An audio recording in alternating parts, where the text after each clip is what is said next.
Hello dear students, welcome to our class. I am Rajesh Dadich, your mentor in English from Shivjyoti Educational Group, Kota. Wish you Happy New Year once again. So today we are going to discuss the next poem, poem number 7, Hawk Roosting, from your book Woven Words. So we may say this poem has been composed in first person. You can see first person means I. Okay student, so we can say the poet has tried to personify this bird hawk. So personification is the most important poetic device in this poem, right? So have a look. I sit in the top of the wood, I. So you may be asked this question, right students, you may be asked this question, what does the word I here refer to? And that must be very much clear in your mind. I means this bird hawk. Hawk himself is talking, speaking, right?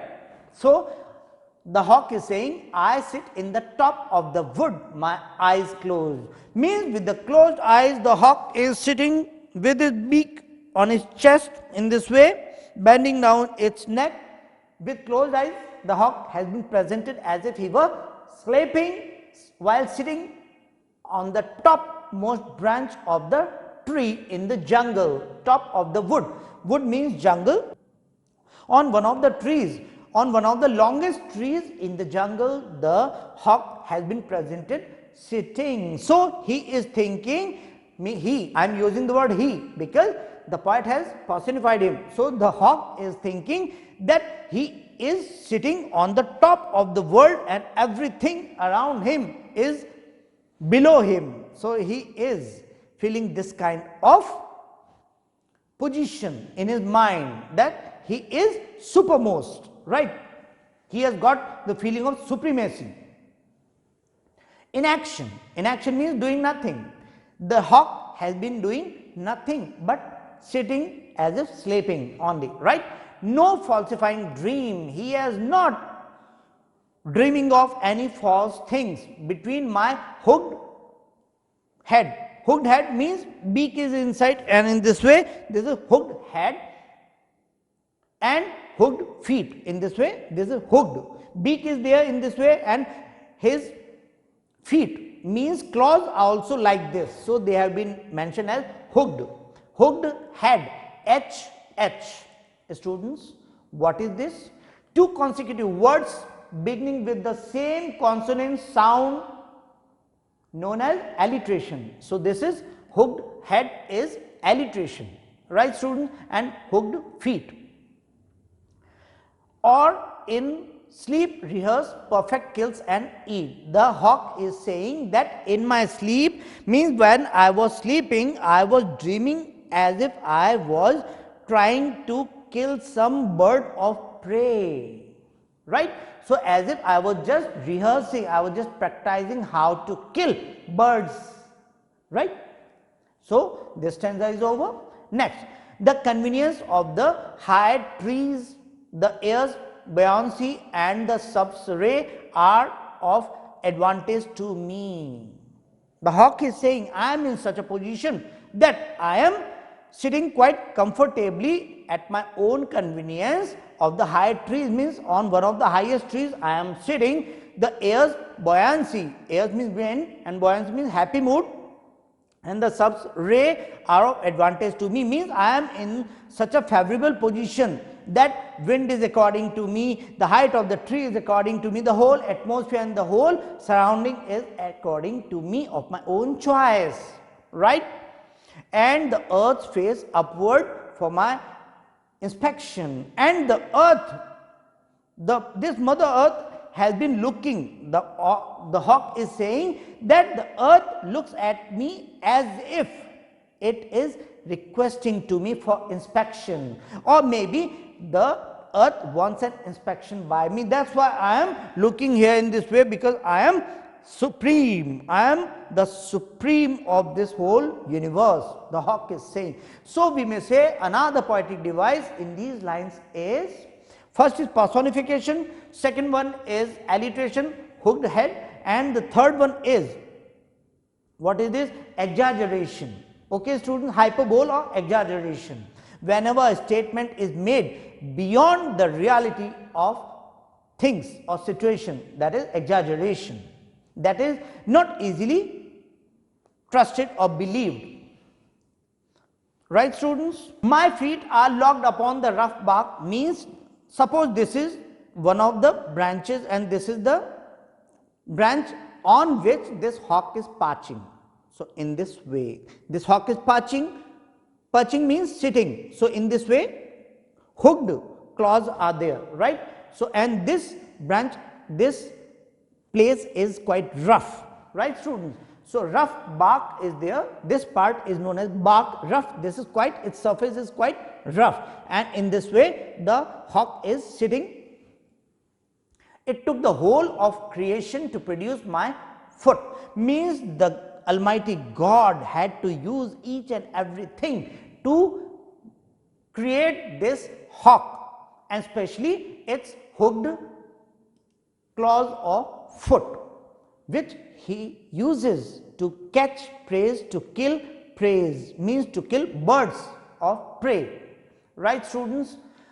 My each feather means God created his unique foot, God created his feathers, and maybe God might have used all resources, all might while creating these things. So these things also make the hawk feel proud. Now I hold creation in my foot, means this hawk is already holding some bird or prey or anything, its victim. The hawk is holding its victim in one of its claws, and that victim means that living being is also the creation of God. So the hawk is saying, I am already holding creation in my foot, means I am the creation of God, I am the creation of God, and I am already holding another creation of God. It means I am also equal to God. Or fly up. Sometimes this hawk flies high up in the sky as if he is just about to touch the zenith, topmost part of the sky, right, and revolve it all slowly and slowly. It revolves around the earth. It feels that it is revolving around the earth, because everything it finds, the hawk finds everything below him, so he feels that he is revolving around the earth slowly. I kill where I please. I can make my killings, I can find my prey, I can find my victims wherever I please, wherever I want, because it is all mine. This whole universe is mine. This all killings are mine. I can kill anybody anywhere of my own, right? There is no sophistry in my body, right? My manners are tearing off heads. The way I kill my victims, so I just tear off their heads in my own way, and it makes me the most powerful creation of the world, right? Next stanza is the allotment of death, means I allot death to creatures, means I kill my victims, I kill my birds of prey or animals of prey, right? For the one path of my flight is direct through the bones of the living, means I directly catch hold of these birds or small creatures, small animals, right? I just break their bones, and no arguments assert my right, and no argument can be put against my right to kill anybody, anything, anywhere, the way I like. I make my killings the way I like, and nobody is going to interfere my right to kill, to make my killings. And the last stanza, the sun is behind me. The hawk is so much proud, he feels himself having pride over all other things. So he is saying that the sun is behind me, right? I am leading sun. Nothing has changed since I began, since I took birth in this world, I came into this universe, nothing has changed, right? I have made my own killings the way I have always liked. My eye has permitted no change, because I do not allow anyone to change. I want to see things, means I see things the way I like, and all things I see according to my own perception. That's why he's saying nothing has changed since I began. Since I have got my senses, I have become powerful, right? My eye has permitted no change. I am going to keep things like this, and in future also I will allow no change, right, students? So the hawk is saying, I have done everything of my own, and I have found everything of my own around me. So the hawk, out of his arrogance, is boasting of all these things about himself. So students, I hope you have got this poem. So now let's have a look at its poet, Ted Hughes. You can see, students, Ted Hughes was born in the year 1930, completed his education at Pembroke College, Cambridge.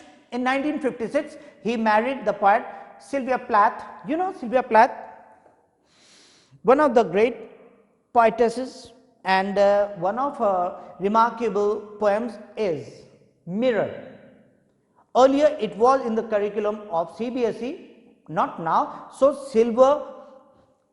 this Mirror was composed by Sylvia Plath, and he married her. He tried to make a living in America by teaching and writing. Finally, he returned to England. The most remarkable quality of Ted Hughes' poems is an intense and obsessive fascination with the world of birds and animals, as we have already discussed earlier, and though essentially about birds, animals and fishes. His poems shock us with unusual phrases and violent images. Students, the above poem is in the form of a monologue. Monologue means one man show. Just like one man show, only one speaker is there and no one else is there. That speaker is talking to himself, is known as dramatic monologue. That one and only character in the literature is found speaking to himself, right, students? And one more thing is, this poem has been taken from Lupercal, the great book Lupercal. It has been taken from. So students, in this way this poem is complete, and I hope you might have got it. So see you some other day with some other topic of your curriculum. Stay healthy, stay blessed, take care of yourself. Thank you.